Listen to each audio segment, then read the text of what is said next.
अब देखिए ये दो जो चैप्टर है, union and it's territory and citizenship, ये उतने इंपॉर्टेंट चैप्टर नहीं है, ठीक है। फिफ्थ और सिक्स चैप्टर से उतना यहाँ पे ज़्यादा पूछा नहीं जाता है। सिर्फ आपको यूनियन एंड टेरिटरी में थोड़ा सा ये आइडिया होना चाहिए कि क्या यूनियन होता है और कैसे ये फेडरेशन से अलग होता है, तो इसको यहाँ पे हम थोड़ा सा डिस्कस कर लेते हैं, ठीक है। तो अगर आप आर्टिकल नंबर 1 to 4 पहली बार देखोगे, पार्ट 1 मैंने आपको बताया था, तो part 1 deals with union and it's territories, ठीक है। ये चीज ध्यान रखना, यूनियन एंड इट्स टेरिटरीज। और सबसे बड़ा यहाँ क्वेश्चन आता है कि आर्टिकल 1 में क्या लिखा है। अगर आप आर्टिकल 1 को पढ़ोगे तो वो कहता है Bharat as union of states rather than federation of states. अब यहाँ ये आपको डिफरेंस पता होनी चाहिए, union of states and federation of states में क्या अंतर है। देखो फेडरेशन में मैंने आपको बताया था कि जो भी फेडरेशन में क्या होता है, एक डिवीजन ऑफ पावर होता है, ठीक है। वो कहाँ होता है, clear cut division of power होता है एंड स्टेट्स के पास पावर्स आती है थ्रू कॉन्स्टिट्यूशन, क्या है ना, इस बात की बात करती है। एंड स्टेट्स अलग अपने डोमेन में काम करता है, सेंट्रल गवर्नमेंट अलग अपने डोमेन में काम करता है, दोनों एक दूसरे में कहीं ना कहीं इंटरवीन नहीं करते। वाटर टाइट कंपार्टमेंट्स होते हैं, आपका डोमेन अलग है, आपका अलग है। अब इंडिया में भी देखो डिवीजन ऑफ पावर है, बिल्कुल है, बट इंडिया में कहीं भी ये स्ट्रिक्ट फेडरेशन वाली बात नहीं करी गई है जैसा कि अमेरिका में की गई है। इंडिया में जो स्टेट्स हैं है तो independent, no doubt about it, but at the same time क्योंकि कॉन्स्टिट्यूशन से पावर डिराइव हो रहा है, they are at the mercy of the union government. ये चीज ध्यान रखना, ठीक है। सेकंड चीज क्या है, सेकंड ये है कि ये जो स्टेट्स बने हैं हमारे देश में, ये कोई कॉन्ट्रैक्ट के थ्रू नहीं बने हैं। एक्चुअली में फेडरेशन का मतलब होता है फीडस, which means government by contract, government by contract, ठीक है। तो यहाँ पे कोई सेंटर स्टेट के बीच में कॉन्ट्रैक्ट नहीं हुआ है, ठीक है। तो जब मर्जी चाहे सेंटर क्या कर सकता है, स्टेट से कोई पावर को लिया जा सकता है, स्टेट से क्या किया जा सकता है, स्टेट से स्टेट्स को डिसॉल्व किया जा सकता है, दो और मोर स्टेट्स को मर्ज करके एक स्टेट बनाया जा सकता है। बेस्ट एग्जांपल, यूपी इतना बड़ा स्टेट था, उसे तोड़ के हमने उत्तराखंड बना दिया, तो यूपी वाले कुछ नहीं कर पाए, सेंटर की डिमांड तो उन्होंने बना दिया, ठीक है। बट यही अमेरिका में, जिस दिन अमेरिका बना था 50 स्टेट है, और आज 300-400 साल हो गए, आज भी उनके 50 स्टेट है, ना 1 इंच बढ़ा ना 1 इंच कम हुआ। तो ये क्या है, ये क्या है, क्योंकि वहां एक फेडरेशन है, ठीक है। ये चीज ध्यान रखना। तो इस प्रोविजन का मतलब यही है कि क्या, कि भाई हमारे देश में क्या है, हमारे देश में यूनियन है, ठीक है। याद रखना, India is described as union, ये चीज ध्यान रखना। दो हमारे कॉन्स्टिट्यूशन का नेचर फेडरल है, in the sense division of power है, बट क्या है, स्ट्रिक्ट फेडरेशन आपको दिखाई नहीं देती, कहीं ना कहीं सेंटर का डोमिनेशन ज्यादा है, ठीक है। एंड याद रखो, Indian federation is not the result of an agreement और contract among the states like American federation. तो कोई गारंटी नहीं है कि आज हमारे देश में ये स्टेट है तो कल भी ये स्टेट रहेगा, ठीक है। हो सकता है उसे मर्ज कर दिया जाए, ठीक है। क्या सर स्टेट को डाउनग्रेड किया जा सकता है यूनियन टेरिटरी में, बिल्कुल। जम्मू कश्मीर एक लाइव एग्जांपल आपके सामने, ठीक है, समझो।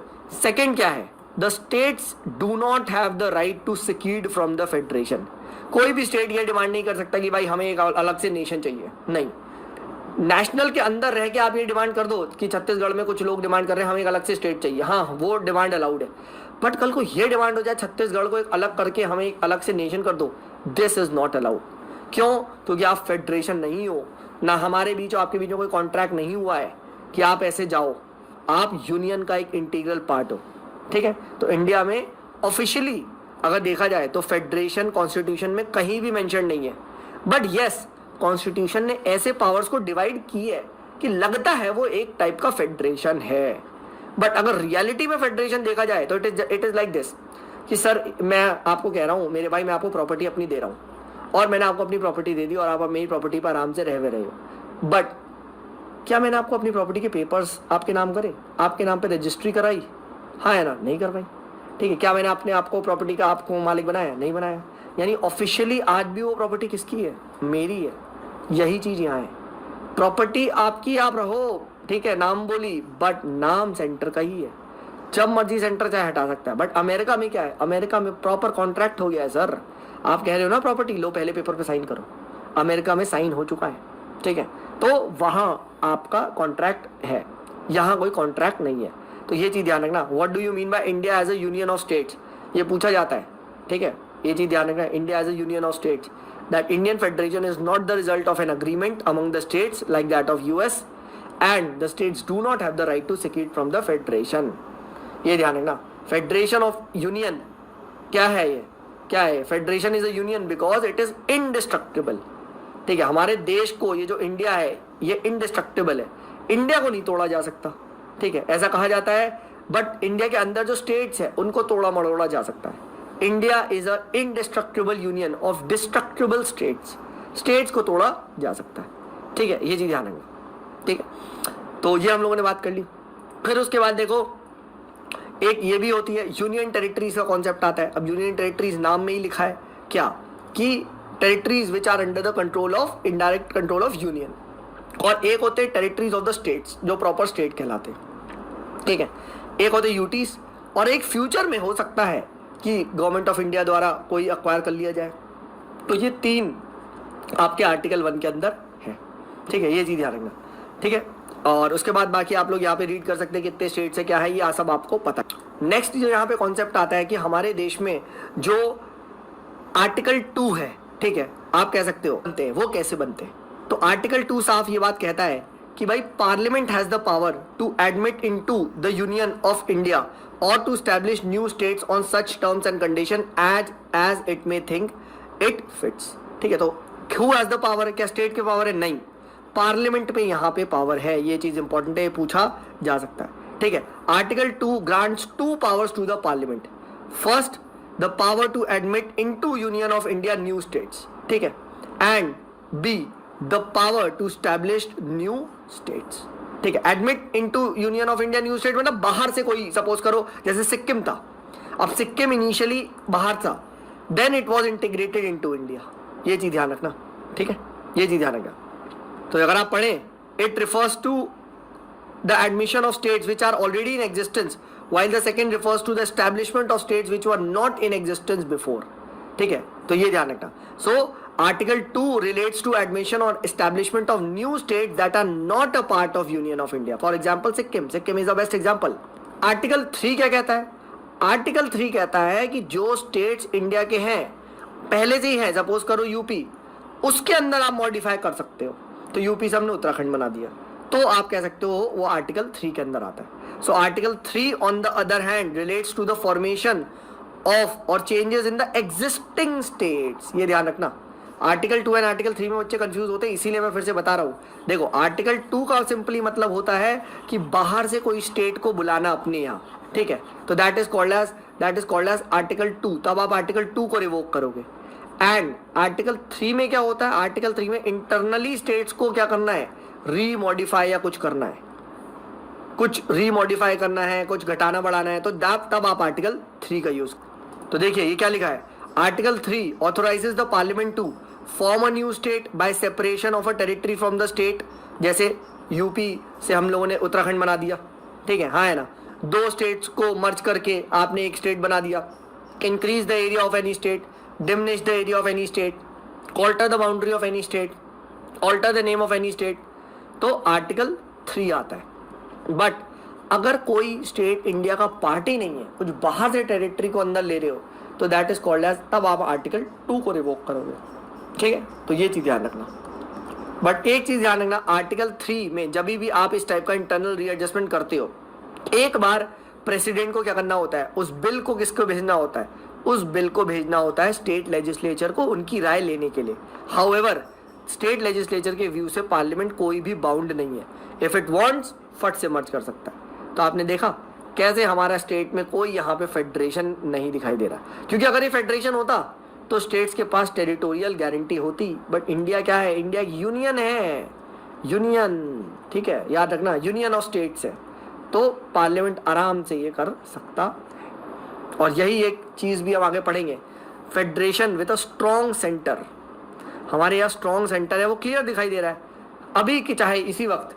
तो गवर्नमेंट क्या कर सकती है, छत्तीसगढ़ को हटा के वापस मध्य प्रदेश में मर्ज कर सकती है।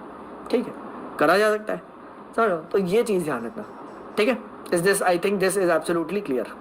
तो ये बात यहाँ से क्लियर होती है that constitution authorises the parliament to form new states or alter the areas, boundary or names of the states without their consent. This is an important point. ठीक है, पार्लियामेंट आसानी से रीड्रॉ कर सकता है बाउंड्री को, ठीक है, जब चाहे जैसे भी चाहे। ये पढ़िए उसके बाद। In USA on the other hand, USA में क्या है, द टेरिटोरियल इंटेग्रिटी ऑफ और the continued existence of a state is guaranteed. India में ऐसी कोई गारंटी नहीं है मेरे भाई, इंडिया में ऐसी कोई गारंटी नहीं है, ठीक है। The American federal government can not form new states और alter the boundaries of the existing states, but India में ऐसा किया जा सकता है। और लिखा हुआ है देखो, USA is described as indestructible union of indestructible states, ठीक है। तो ये भी इस टाइप के क्वेश्चंस आते हैं। दूसरा जो क्वेश्चन पूछा जाता है कि क्या सर हम जब न्यू स्टेट्स वगैरह बनाएंगे, क्या हम सर न्यू स्टेट्स के नाम को चेंज करेंगे तो क्या वो कॉन्स्टिट्यूशन अमेंडमेंट माना जाएगा अंडर आर्टिकल नंबर 368, ठीक है। Well this is also wrong, ये भी नहीं माना जाएगा, ठीक है, याद रखना। देखिए, और ये चीज भी कॉन्स्टिट्यूशन में लिखी है क्या, कि लॉज मेड फॉर एडमिशन और establishment of new states under article 2 and formation of new states and alteration of states boundaries under article 3 are not to be considered as amendment to the constitution under article 368। यानी ये simple majority से करा जा सकता है, ठीक है, और ऑर्डिनरी वे में किया जा सकता है, और ये कॉन्स्टिट्यूशन अमेंडमेंट नहीं माना जाएगा। यानी इतना इजी है पार्लियामेंट के लिए किसी भी स्टेट को क्या करना, डिमिनिश करना, इंक्रीज करना, ये चीज ध्यान रखना। तो आर्टिकल 2 आर्टिकल 3 के अंदर कुछ भी चेंज हो रहा है तो क्या होगा, आपका कॉन्स्टिट्यूशन अमेंडमेंट नहीं माना जाएगा। बट अब क्वेश्चन उठता है, सर क्या ये हो सकता है कि अगर आप कह रहे हो सर कि हम किसी एरिया को कम कर सकते हैं, तो सपोज करो सेंट्रल गवर्नमेंट का दिमाग खराब हो गया एंड वो क्या करते हैं, पंजाब का एरिया कम करके छोटा सा पार्ट पाकिस्तान को दे देते हैं हम, ठीक है, क्या ये भी कॉन्स्टिट्यूशन अमेंडमेंट नहीं माना जाएगा? तो यही केस सुप्रीम कोर्ट में गया and this was the called as Berubari union case, ठीक है। एंड इस केस में सुप्रीम कोर्ट ने कहा कि नहीं, if you cede the territory of India to another outside nation country then you have to amend the constitution. तो वो कॉन्स्टिट्यूशन अमेंडमेंट किया जाएगा, ठीक है। इसीलिए 9th कॉन्स्टिट्यूशन अमेंडमेंट हुआ था to enacted to transfer the said territory of Berubari to Pakistan. Actually ये इंडिया में रह गई थी बेरूबरी, ठीक है, तो वो वापस दिया गया था, ठीक है, ये ध्यान रखना। The supreme court held that the power of the parliament to diminish the area of the state does not cover cession of Indian territory to foreign country. Foreign country को हम ऐसे नहीं दे सकते, उसके लिए आपको कॉन्स्टिट्यूशन अमेंडमेंट करना पड़ेगा। एक और पॉइंट, क्या बाउंड्री सेटलमेंट डिस्प्यूट जो होता है सर, बाउंड्री सेटलमेंट करना चाहते हैं तो क्या कॉन्स्टिट्यूशन अमेंडमेंट की जरूरत है? नहीं, उसके लिए कॉन्स्टिट्यूशन अमेंडमेंट की जरूरत नहीं है, ठीक है। It can be merely done by an executive action. So I hope आपको ये कॉन्सेप्ट समझ में आया हो। और एक करंट अफेयर याद रखना, 100 कॉन्स्टिट्यूशन अमेंडमेंट किया गया था, ठीक है, which was enacted to give effect to acquiring of certain territories by India and transfer of certain other territories to Bangladesh, ठीक है, ये चीज ध्यान रखना। and this was called the caves enclaves exchange, ठीक है। 111 एनक्लेव्स हमने बांग्लादेश को दी और 51 इंडिया को मिली थी, ठीक है, तो ये चीज ध्यान रखना। बाकी देखिए ये कौन से स्टेट्स कब बना, इसके बारे में आप आराम से यहाँ पे रीड कर सकते हैं, जैसे महाराष्ट्र गुजरात कब बना, ठीक है, दादरा नगर हवेली और यूनियन टेरिटरी किस टाइम में कब बना, गोवा दमन दीव, इसके बारे में आप इजी यहाँ रीड कर सकते हैं। ये एज सच उतना इंपॉर्टेंट नहीं है कॉन्सेप्ट वाइज, बाकी आपको पता होना चाहिए कौन सा स्टेट कब बना है, इस टाइप का प्रीलिम में पूछा जा सकता है। ऐसे पूछा जाएगा arrange the following in chronological order, पहले कौन सा बनता है, ठीक है, तो ये आपको पता होना चाहिए। नागालैंड आया, हरियाणा आया, उसके बाद कौन कैसे आया, ये आपको पता होना चाहिए। सिंपल आप रीडिंग कर लेंगे, आपका ये हो जाएगा। इस चैप्टर में यही कॉन्सेप्ट है जो आपको पता होना चाहिए। बाकी 2 कमीशन है, ठीक है, Fazal Ali commission and Dhar commission, ठीक है, तो इसके बारे में डेफिनेटली पढ़िएगा, इस पे भी कभी कभी क्वेश्चन आ जाता है, ठीक है, कि इन्होंने रिकमेंड किया था कि कैसे इंडिया के इंटरनल न्यू स्टेट्स को बनाया जाए, should language be a criteria और नॉट, तो इसको आप आराम से पढ़ेंगे तो आपको ये आ जाएगा। ऐसा कुछ कॉन्सेप्ट वाइज नहीं है। कॉन्सेप्ट जो था वो आर्टिकल 1, 2 एंड 3 एंड ऑब्वियसली बात है 4, उसमें मैंने आपको बता दिया। सो इसके साथ हमारा जो ये यूनियन एंड इट्स टेरिटरी है, ये चैप्टर भी खत्म होता है। अभी याद रखना लेटेस्ट जो हुआ है Jammu Kashmir reorganization act of 2019, इसने क्या करा, it has bifurcated the erstwhile state of Jammu and Kashmir into two separate union territories, namely UT of Jammu and Kashmir and UT of Ladakh. Jammu and Kashmir के पास अपनी खुद की लेजिस्लेचर होगी, वाइल लद्दाख के पास नहीं होगी। Ladakh will be directly be a union territory under the union. So next अब हम चैप्टर डिस्कस करेंगे सिटीजनशिप, ठीक है।